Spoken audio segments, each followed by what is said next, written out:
And action. It is PnP Weekly, episode 103. It is the 2nd of November, 2020. And in the PnP Weekly, we always talk about what's happening within the last week related to Microsoft 365 in general, concentrating mainly, well, not mainly, but also on the platform side of the house.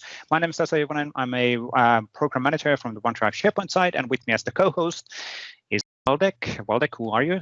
Hi everybody, my name is Waldek Mastykarz. I am cloud developer. Can you speak any faster than I do? So yes, I can. Anyway.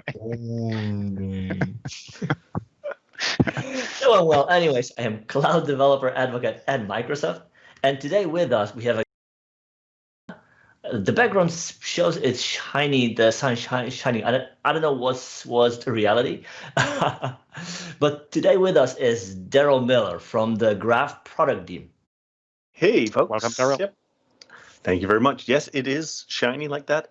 I have a feeling out there it's a lot colder than it looks, though. So I don't think we're going to be seeing positive temperatures for very long these days. Yeah, I can relate on that one. We just lost every single leaf on the trees because it's been windy today. So that was the rest of it. So I think you are catching up on this week as well, because we're pretty much on the same level in the north and level, whatever. What is that in English? Longitude, longitude. Yeah, exactly. It's one of those two. Yeah, one of those things.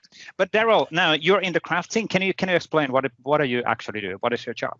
Yeah, so I'm an API architect on the Microsoft Graph team. We are the developer experience team for Microsoft Graph. So we produce all kinds of developer tooling, a bunch of SDKs, the Graph Explorer tool. We work on the documentation.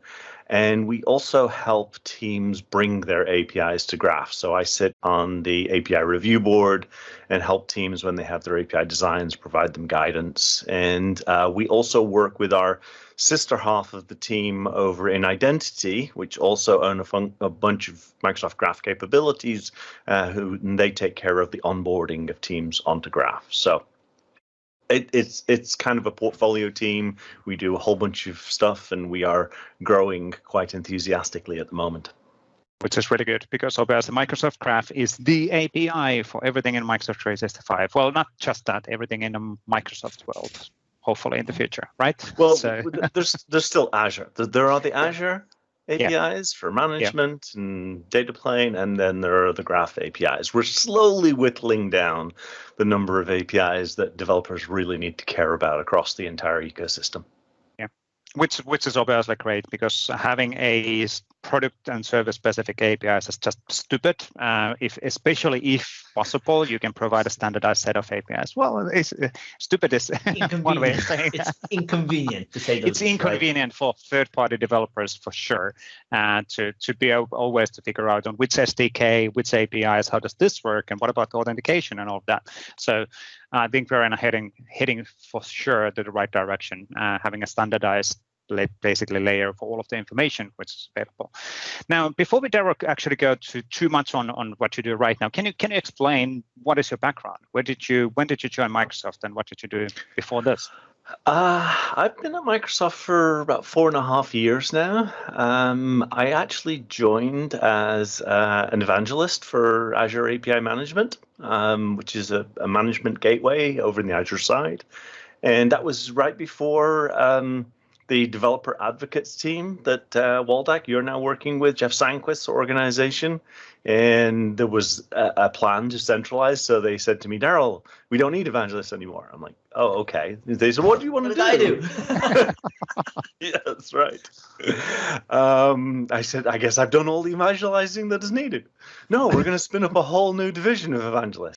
So anyway, so I changed and I became a developer on the API management team. I mean, it's not like I'd started, like I didn't suddenly decide to be a developer before Microsoft. I've been a developer for probably 20 years or so now. Most of that time working for my own company. Myself and my wife work for our own software company, building a very specialized piece of software, ERP software for engineer to order companies in the metal fabrication industry. Wow, that's So- very specific. Super vertically focused, but we built everything: accounting, inventory management. I've written payroll. I've done like end-to-end operations type software. So yeah, many years in that area, and a large part of that work was done. You know, I did my time building SOAP APIs and suffering that pain, and then discovered HTTP and POX, plain old XML, and then discovered REST and went down the hypermedia route for a few years, and then I got pulled into the Open API world and have spent quite a number of years working on the Open API specification. And I continue to do that now, and so that's kind of what's got me involved in the HTTP API space. I also did a little stint working as a developer advocate for a company called RunScope, who were an API debugging testing tool based out of San Francisco. So yeah, APIs have been my thing for quite a while, and they continue to be, and hopefully will continue to be. Cool, because like it sounds very much like perfect place for you to be now, right? Because like there's no bigger API surface at Microsoft than Graph, I believe. Yeah, it's very close between the APIs in Azure and Graph. So, but yeah, it's great, and we're starting to work much more closely with the Azure team. There was the Microsoft API guidelines that came out a few years ago. That was an attempt to be consistent across Microsoft, and we are still working towards following those. And we do work regularly with the Azure SDK team and the other the API review board in Azure. So slowly we're chiseling away at the differences in the APIs across Microsoft to make life easier for developers. Yeah, which is obviously great for third-party partners and customers who are building then on top of this ecosystem, which is absolutely brilliant. Now, coming back on that one, actually, just out of curiosity, so you then ended up being in the Graph team, and well, Graph within the past like 5 years, Graph has grown massively, which is great. So we're getting more coverage here and there. What's the number one challenge what you are having related on getting people to actually use the APIs or building the APIs? So how does it work? Can you explain how does it work? Do you actually build the APIs, or who builds the APIs? Yeah, no. So Graph is a giant proxy. It takes those requests in, it validates the token, it identifies where you're going, it does a certain level of validation of the request, and then passes it along to the backend. There is some services where there is a little bit of transformation that happens. Some services we pass right through and the response gets passed right through. Some services get a response back and there's little transformations. Like in the past, some APIs used to use Pascal case. Well, Graph uses Camel case for all of its properties. So some services, still we do little things like that just to provide that consistency across all of the API surface areas. So no, Graph doesn't actually provide any services, and that's why sometimes when you ask us questions about why does this Graph API not work this way, we kind of look at you blankly and go, I don't. Yeah. Ask them. Let's see if we can find somebody who can answer that question. And we're like, but aren't you the Graph team? Yes, but we don't actually implement those services. So we are that centralized team that provide those things that we can centralize, like deploying and managing of the docs. Again, we don't actually write the docs, but things like SDKs, because we can build and auto-generate those off metadata, we generate those things. So yeah, we are the central gateway team, as you would say, to all of the awesome services that all of the other teams build. And they bring those APIs, as I mentioned, to this API review board, and we say, yeah, this is not quite the way we do it on the Graph. Oh, by the way, there's another team over there that are doing something very, very similar. Or, oh, by the way, you just created another error detail object. We already have one of those things. Please don't create another one. And so we're kind of that catch-all to try and ensure that we don't do the same thing 3 different times. We fail sometimes, but...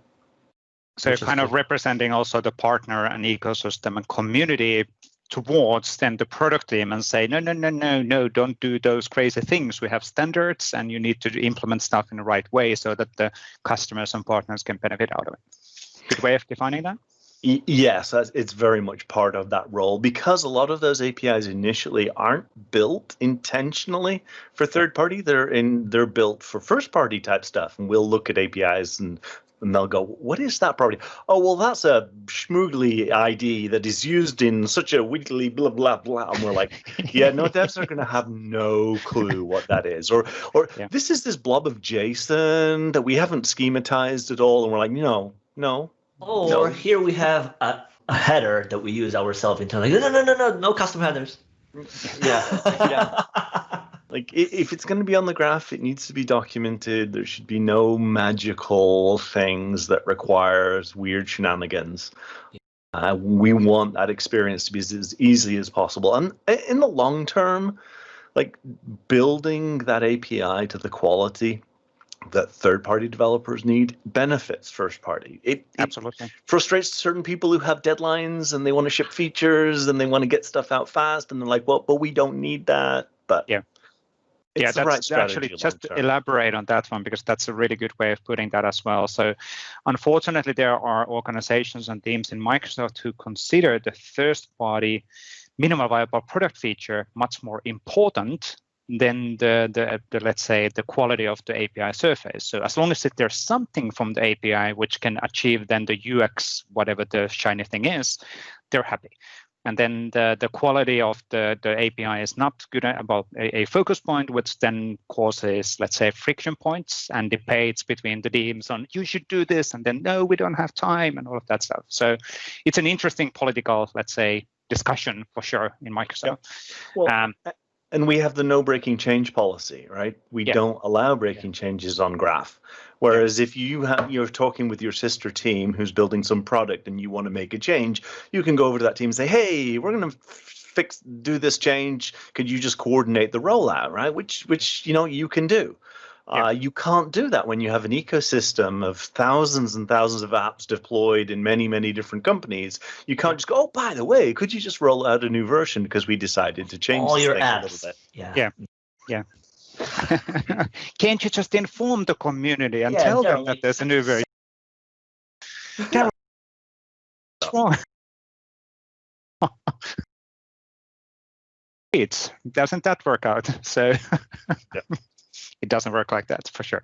So, but yeah, what's the kind of in your role? Is that one of the difficult things, or what would be the difficult thing from getting people to understand the purpose and let's say the importance of the graph from your perspective?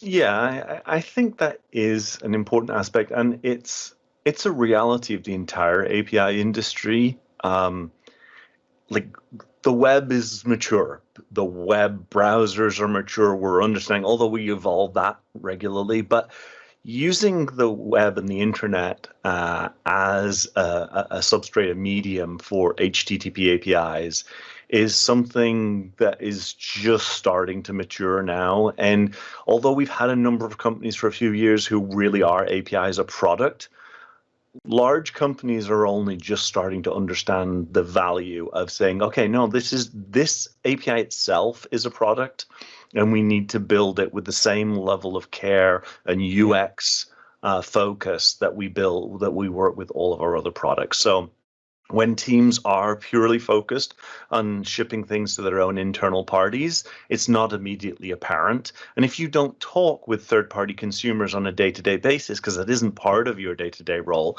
then you don't understand those impacts. The same thing. And that is a big part of what we are trying to do at the moment, is kind of steer the ship and provide internally that guidance so that people do understand the impact. Because ecosystem partners is what has been built on for so many years. Yes. Right? So I guess, in other words, you're still evangelizing, just internally. Nothing has changed, really. Well, I mean, every job I've picked to a large extent has been like, I love working with developers, right? And I like helping developers achieve their goals. So, I mean, it doesn't matter who they are. Yeah. And what you were just saying, just to be clear on that one, I would say, and I know, Darrel, that you agree on that, it's not that necessarily the Microsoft internal engineers would be evil for doing the accidental breaking API changes, they're just not educated enough on understanding the impact of their changes or impact of their actions every now and then.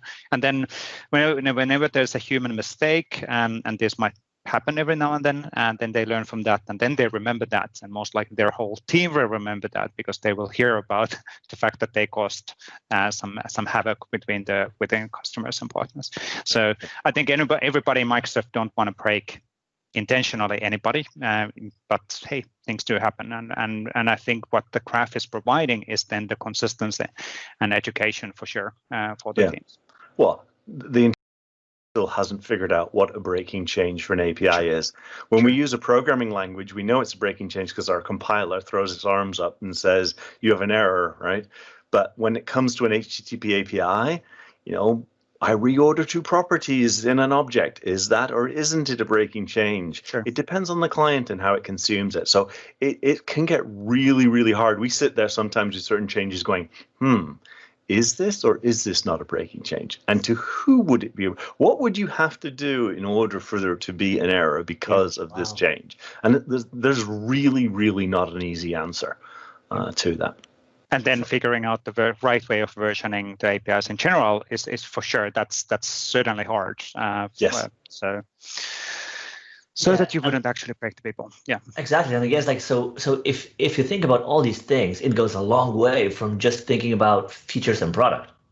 Like there's a whole dimension to designing an API, maintaining it over time, consistent, and so forth and so on, as opposed to just, okay, this is a product that I want to build. These are the few features, ship it. Yeah. And the other thing you mentioned about versioning, like this is a really interesting conversation. And we keep coming back to this conversation on Graph is we have a V1, right? When will V2, Darrel? Yes. When will you have a V2?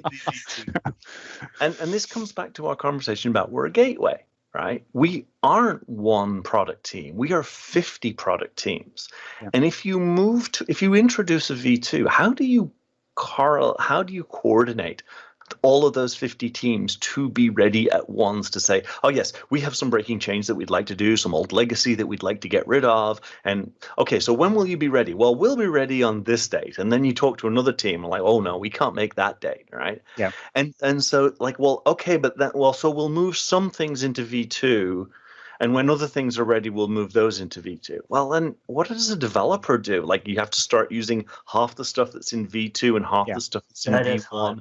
And then you've got links and you're using this feature that points to a user. Well, is that a user in V1 or a user in V2? But this other thing that I'm doing also points to a user. Like it just becomes a nightmare. So we worked really a lot on this late last year. And so one of the things that people are going to start seeing in Graph is, and they're going to look at it and go, oh my, that's ugly. But you're going to start seeing properties and potentially path segments that have _v2 on the end. And we call it the breaking suffix approach. Now, most of the time when you're evolving an API, right, you can come in and like there's a property, you want to make a change to it. And you're like, oh, well, we want to make it more specific. It's an address. It has one address. Well, we want two addresses. Well, we'll create a new property called addresses. And we'll make it an array, right? Which is no problem because it's a different name. And we now have the ability to deprecate, and we can mark things as deprecate, and you're going to get deprecation headers, and we're going to enable all the SDKs and Graph Explorer to tell you if you're ever using deprecated stuff. Cool. And you've got 2 years when we mark something as deprecated, and we'll make sure you understand that that thing has gone away and there's a new thing to replace it. The change log is going to get deprecated information, everything. That's fine. But then what happens to that one case where you have a property and you really do need to change it? You want to keep that name for clarity, but you want to change it and actually change its behavior in a breaking way. And so the idea is you add on _v2. So first of all, it's a signal that this new thing replaces that old thing. You can continue using that old thing. You've got 2 years, and start using that new thing. All you need to do is just use this different property name. And what that allows our ecosystem to do is to start adopting all this new capabilities, effectively would be breaking changes, but not breaking changes anymore because we just changed the name. And then when we get our ducks in a row and we actually manage to move to V2, we have two choices. Either once the 2 years are up, just introduce the old property. We can get rid of the old property name and reintroduce that property name with the old name with the 2-year time cycle, and then just deprecate the underscore V2. That's one option, and we can just continue on V1 forever. Or we may find reasons why we really need to move to a V2, in which case we will introduce a V2, and then we'll just tell you, in the V2, we'll just drop that V2 suffix off and go back, and it'll just be a reset. And you can go into your code base and just everywhere where there was a V2, just remove the underscore V2 and literally a search and replace. And that would be the process of moving up to V2. So we're allowing consumers of the API to incrementally adopt these new breaking changes over time. And then the move to V2 will be much more mechanical. So it won't be scary. Like, you have this, whenever there's a new major version, what's the first thing we all do is go like, oh, I've got all these breaking changes lined up, right? And the build, yes. Bigger and bigger and bigger. And then the poor person who has to upgrade from V1 to V2 is like, oh, I got to make all these changes in areas that I don't really care about because they've piled on all these massive things, right? So the idea is we're allowing you to phase in breaking changes incrementally over time. So keep your eyes open for those ugly underscore V2s. They're ugly for a reason. That's a good warning for sure. So and I guess that is even more the reason, like, why would you want to use an SDK as opposed to craft or issue REST requests by yourself? Because an SDK, like when you update an SDK, you will get all these locations in your code where you need to upgrade immediately. Like it will be just build errors. Whereas a REST call, well, unless you have a test suite that will actually call the API, like you won't see it until then, right? So an SDK like gives you the head start in whatever upgrade you want to do. Like, hey, these are the 5 things in your code you have to change because now you went from V1 to 2. Yeah, we'll start adding in languages that support it, like an obsolete annotation. So you'll start getting warnings. Yeah, hey, by the way, you're using this particular feature that is deprecated. And as I say, you'll get it in responses in the deprecation header. Yeah. Now coming back on what the SDK discussion, that's actually a super important discussion because I know Darrel is super passionate about generating SDKs from the API surface. Can you actually, let's talk about that one as well, because it's super important that people understand why it's auto-generated, which I think, Darrel, you agree that in certain cases it's not always the most beautiful looking code as such. Oh, no. Because it's auto-generated, but then it has benefits, right? I don't think anybody really likes auto-generated code, right? It really is a necessary evil. It's the fact that the graph surface area is large and literally it updates on a weekly basis. Yeah. And when you combine the V1 or if you look at the beta API, there's literally thousands and thousands of endpoints. And as I say, there's lots more in the pipeline that are coming. And it would require a team 10 times the size to be able to create a hand-generated thing. Yeah. Now, having said that, one of the first things that we did a couple of years ago was recognize that some people don't want to use those auto-generated models. And we explicitly went through all the SDKs, well, not all yet, but we're getting there. The main languages, the C#, the Java, the JavaScript, and broke them into 2 libraries, a core and a service library. And the core is the part that provides all those kind of cross-cutting concerns, the retry handling, the throttling, the authentication mechanism. And if you just want to use that and you want to build your own models just for the things that you care about, go for it. That is absolutely a valid approach. And if you live in the .NET space, there's a couple of on .NET episodes that are coming out, and one of them I talk about customizing the .NET SDK. and how you can get under the covers and just don't need to use the model classes at all. And our goal with regards to the service library is to create it as thin as possible.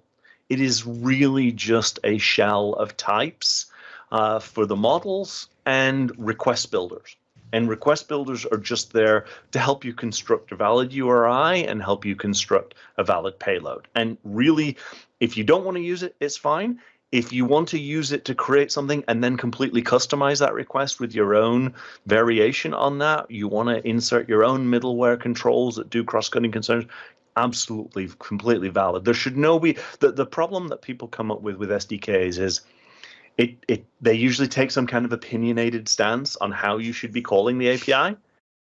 As developers opinionated? What? Never. and as soon as that opinion doesn't work for one scenario, it's like, oh, wait, I have to start from scratch and build all of my own infrastructure. And then it's like, well, I've built all my own infrastructure to do this one scenario. Why don't I just use all my own infrastructure for everything that I need? And they end up throwing the SDK away. And that's absolutely what we wanted to get away with. You need to be able to peel the onion and use just the parts that you want to use. Yeah. Plus, I guess there's another thing to say that many developers nowadays, especially in the cloud, like people don't always know complexity, like how to properly deal with throttling, how to properly deal with all possible exceptions that you might have with service that you do not own, and you don't always know how it exactly works under the hood. Right? So an SDK, like you said, the core piece abstracts all of that away and does it the right way and allows you to focus on your app as opposed to plumbing. Yeah. That is exactly what it is, right? Yeah. And I mean, there's so many subtleties, like just like a redirect. Redirects are simple, right? No big deal, right? We can follow redirects. Well, oh yeah, but sometimes libraries will handle that for us automatically. .NET, they handle it for us automatically. But then the basic redirect drops the auth header. Okay, well then I need to, what happens? All of a sudden I'm getting not a valid auth. But then if you're going and downloading a OneDrive file, if you bring the auth header with you, it breaks. It breaks. Or if you bring another header with you, it breaks because of cores. Right, so there's a whole bunch of little subtleties, and then you're in JavaScript on Node.js versus using the fetch that's there versus the fetch in the browser. How does the redirect happen in those kind of cases? And yeah, throttling is an even more tricky situation. And the idea is that somebody shouldn't need to know all the peculiarities of the HTTP spec. I mean, caching is another one. It's one thing that we haven't got around to yet, providing an out-of-the-box client-side caching piece of infrastructure, but I would love to be able to do that. And it's just not obvious how to make that work transparently, but you can. Yeah. Cool. Just from a timing perspective, let's do some articles. Let's get back on the discussion. So that's because we do have a hard stop half past. And why am I saying half past out loud? Because nobody can't really understand what it means when they're watching or listening this. But anyway. So now when you look, it is a whole past, and then at some point it will be a half past. Yeah. And then we will have a stop. Yes. Okay, cool. Some new articles from last week, some cool stuff for the Microsoft Teams, a monthly summary, a lot of cool stuff happening. The meeting and calling and meeting applications are coming as well, but there's a lot of out-of-the-box capabilities. And this one is actually pretty cool as well. So you can explicitly unmute people if you have your attendees muted by default, which is actually really cool. Helps on our community calls as well if we want to go there. But I think, especially for education services and education setups, I think that's super important. Now, scrolling in here down, there's a lot of cool stuff available for the Microsoft Teams, and then obviously there's a lot of new stuff also in the platform side of the house. There's a few things which I wanted to actually mention and call them out. So Power Automate, there's an awesome integration there. Organizational branding, line of business, Teams application catalog, apparently a big thing to get your logo or visible there. Well, okay, fine. Not necessarily a huge thing, but this is actually really cool. I think, Darrel, you've been involved in this implementation as well, at least in certain level, right? Only tangentially. Okay. But Okay. Yes, but I've heard basically lots about it. resource-specific consent is now GA, so you can actually grant permission only to a specific team, which is actually really or whatever or it is. channel or whatever it is. Yes, indeed. SharePoint is actually adapting this gradually as well. So there will be then at some point we'll hopefully have the SharePoint site behind of the teams granted in the same level and all of that. So, but again, multiple teams makes life much more difficult, different priorities and all of that stuff. So things are moving in different, let's say, pace. App certification, publisher verification. I think this one also a super important thing as well, because it's actually free for partners to get the verification. Right now, at least, it's completely free. So it's a really great way of getting acknowledged and verified by the Microsoft as well. So really, really cool stuff as well. So that the customers and consumer side of the application will know that, okay, this company, like here, the Contoso organizer has been confirmed to be Contoso, because technically you never know unless it has been explicitly confirmed. Right. Now, on SharePoint side of the house, a lot of stuff, obviously a lot of out-of-the-box stuff. SharePoint syntax is now gonna get more and more visible. I think it's now G8 since Ignite. We'll actually do a getting started on syntax in the week from now on a SharePoint monthly community call, which is pretty cool. So Sean Squires is going to drop by a lot of out-of-the-box capabilities, improvements, Microsoft lists, all of this stuff. Everything is available to get surfaced properly in Microsoft Teams, which is obviously the direction where everybody is now heading. So getting everything inside of the Teams. Is it Microsoft Lists or not? You can surface that in the Microsoft Teams as well. OneDrive widget for iPhone. That's actually pretty cool as well. So this relatively recent thing, more a consumer side of the house, but on this day photos. And these are really good because it's almost like the Facebook on this day or the historical thing, but it's on your photos without the social media burden and without getting access on and sharing things. So it's just photos which you've taken in the phone. On all events we used to be at in the past. Yeah, exactly. So that was when in there and there, whenever it happens. Anyway, a lot of stuff happening on that side as well. Now, there was also a new Microsoft Teams Toolkit version coming out last week. So a version 1.1.1. It was actually 1.1. Yeah, there's apparently a small update on that one as well. I think it was Monday and then Wednesday, a small update on that. And there's a changelog available, which is basically then listing all of the different updates which is happening. So which is really cool. So good that this is moving forward as well. Slightly related, not a competing thing, Yo Teams. So if you choose to use TypeScript and Node.js as the backend, that's when you use Yo Teams. And there's basically the Microsoft Teams Toolkit uses then JavaScript, and it has a slightly different way of implementing things. This one was also updated in 2.16 version, which is using updated Microsoft Teams manifest and all of that stuff. So really cool stuff as well.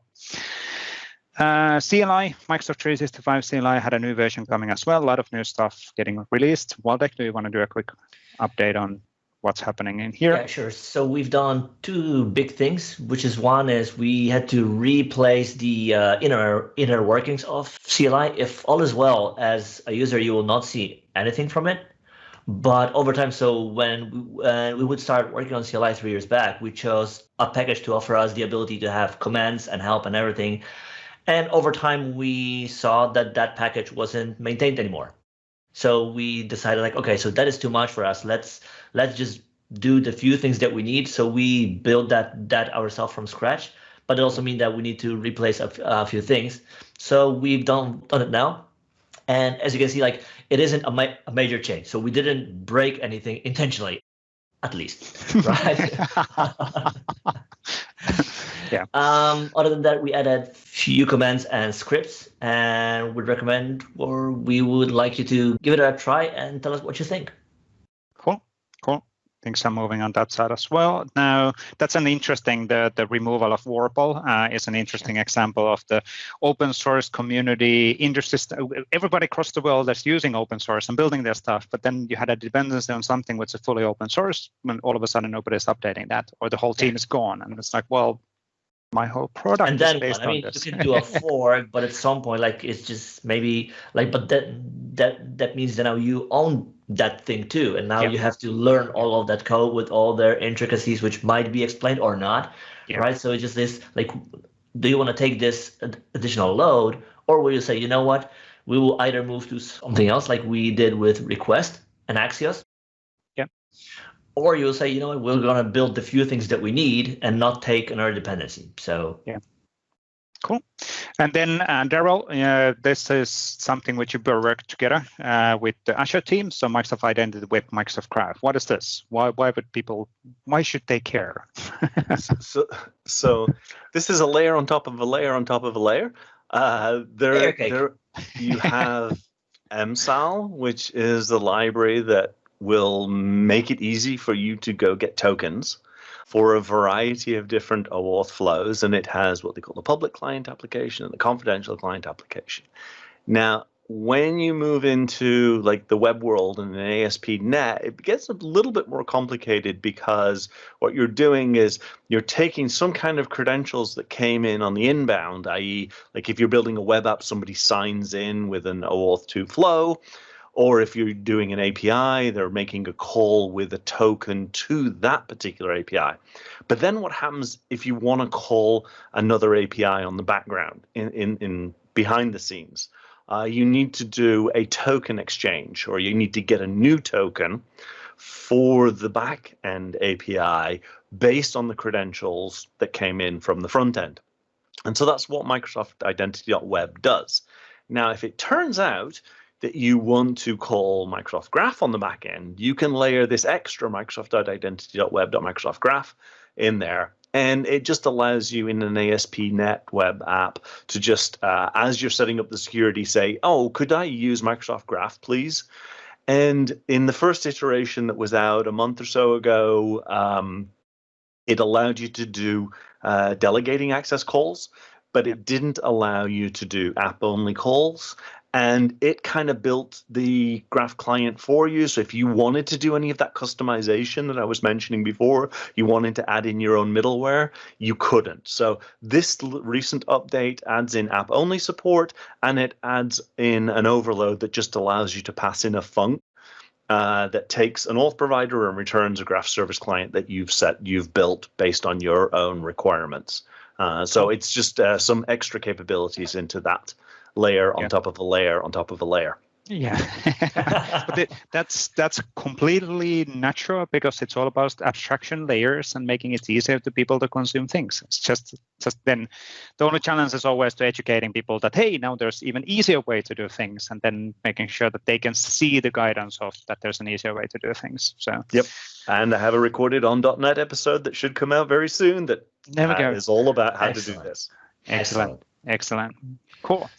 Now, and there's a release note, and this is basically then walking through the latest release and what's actually happening over there as well. Now, a few community articles from our MVPs. So João Ferreira had a how to create an RSS reader using SharePoint News, a kind of a good list of things and clarification how to make things happen using Power Automate, right? Automated flow. Correct. Yeah, Power Automate, and then creating outputs based on that with a video as well. He also had another article. He's been really busy last week. How to save a Microsoft List personal list as a template. So basically, how to save a list as a Microsoft List template. Yes, that's made sense, kind of. So how to make those things happen. So.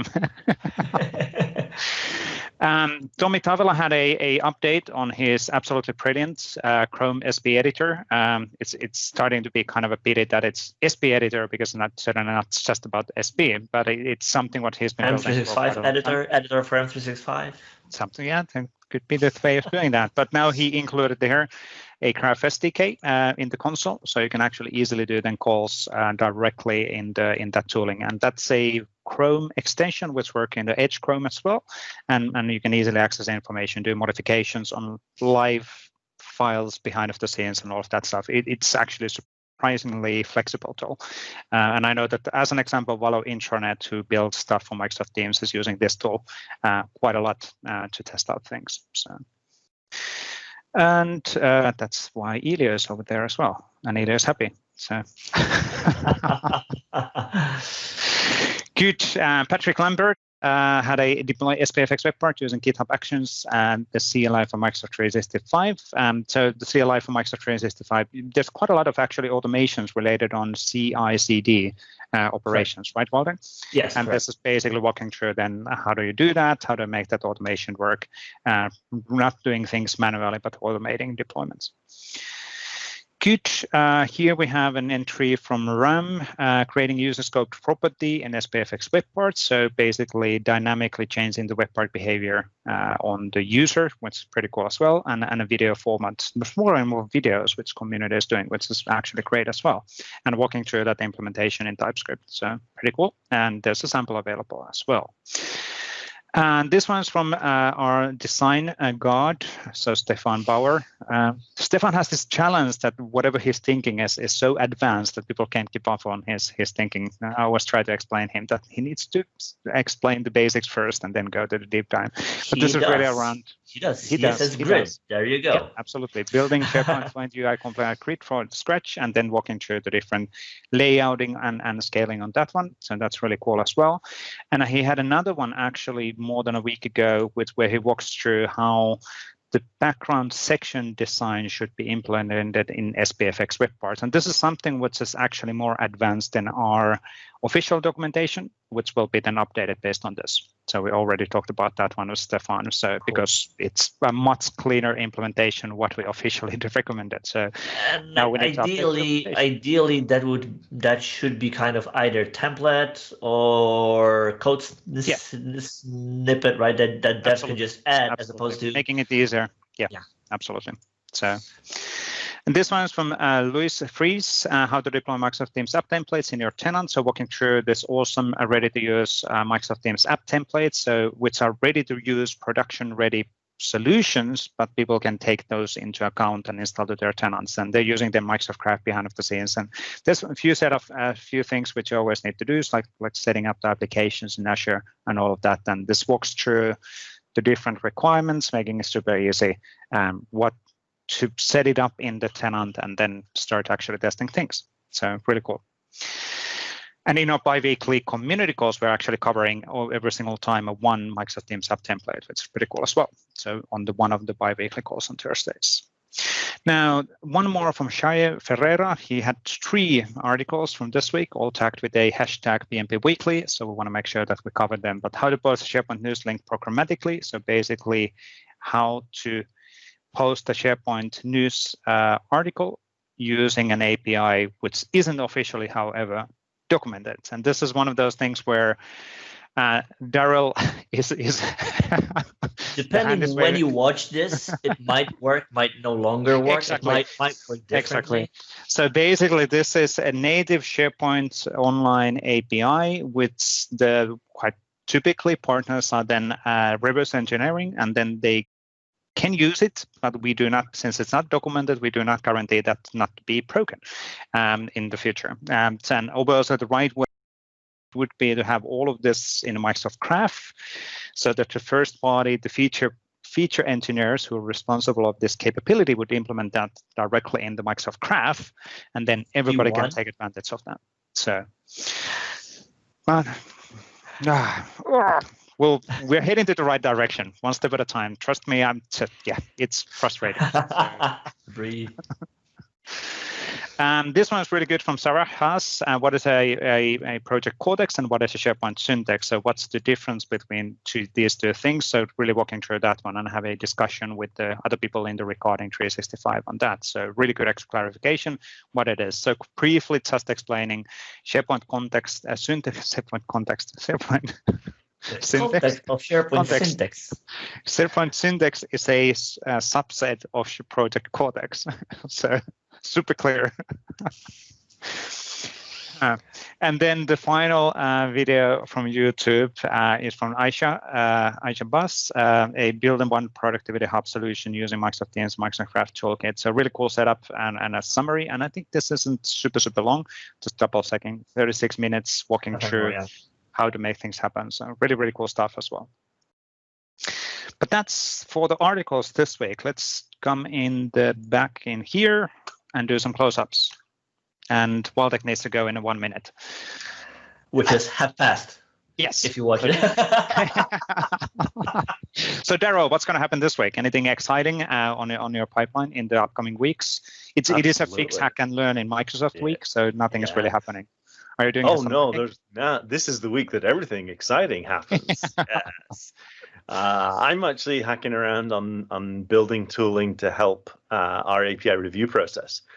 So that we can better visualize when teams come to us with API reviews.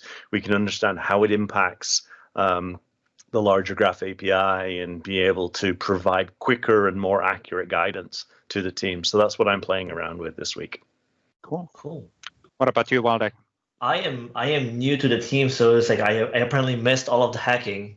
It's like I heard left and right. Okay, so there's this hack. Maybe we should actually explain what the Fix, Hack, Learn week is. It wasn't a part of INEO, so I don't know. So the Fix, Hack, Learn week is basically is it 1 week in a year or two? It's just two times in a year, isn't it? I think it's 2 times in a year. That's at least 2 times, yeah. But he's on the other side of he's on the Azure side. So his Fix, Hack, Learn might be a different week. Oh, so for us, every week it's but basic idea in the is it experiences and devices E&D side of the house is that 1 or a few times in a year we have a 1 week where you can actually do hacking and hacking and projects.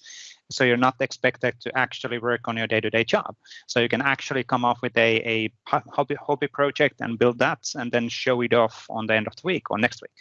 And there are actually really huge products in Microsoft portfolio which have come and started from somebody actually doing a Fix, Hack, Learn week. And then people are like, well, this is awesome. We're going to make this huge. So cool. I think it's an awesome opportunity for everybody in Microsoft to actually really innovate and do something crazy. So as long as you are in the E&D org, right? You get your turn. It just comes from a different week. I'm getting it every day. Seriously. Well, yeah, as a cloud advocate, So it's a different role for sure. Yes, so it is. Anything interesting on your side, Waldek, this week? I'm hoping that we will be able to publish a new quick start for the Microsoft Graph Toolkit and React. So I'm trying to explain better how it works, how you can use that in React apps. Yeah. Other than that, I've just submitted a PR to update the SharePoint Starter Kit, one of the web parts, to use MGT React. Other than that, there are a few things still in flux, so no announcement there yet, but things will be coming out, hacking away. Yeah, there's a lot of stuff which we're being built on. By end of this year, we need to get stuff ready, and so that the second half we can restart from a clean slate, so to say. So, but there's a lot of cool stuff happening as well. I'm not going to I can't talk about what I'm doing this week because right. I'm not doing anything, so I cannot talk about it. Yes. Anyway, thank you, Darrel, for joining us for the quick chat. I think it's your team's role and what's your role, and why are you jumping always on people on the Twitter and saying no, just kidding. Well, and also that, like, I mean, on the outside, like, for a big part, people think like Graph. I mean, it's just an API, and there's so much more to it than meets the eye. So I guess it's really awesome for you to come on the show and explain it to our visitors, viewers, readers, listeners. And then you mentioned the Magical Graph Toolkit, which is then a reusable web components built on top of the Microsoft Graph. So it's growing and growing. Graph in your web app. Yeah. Well, I really appreciate you inviting me on, and I had a blast. Cool. Thank you. That was the objective. So thank you, Darrel. Thank you for people who are listening. Thank you, people who are watching, and we'll come up with a new PnP Weekly within a week. So bye-bye, everybody. Thank you. Bye.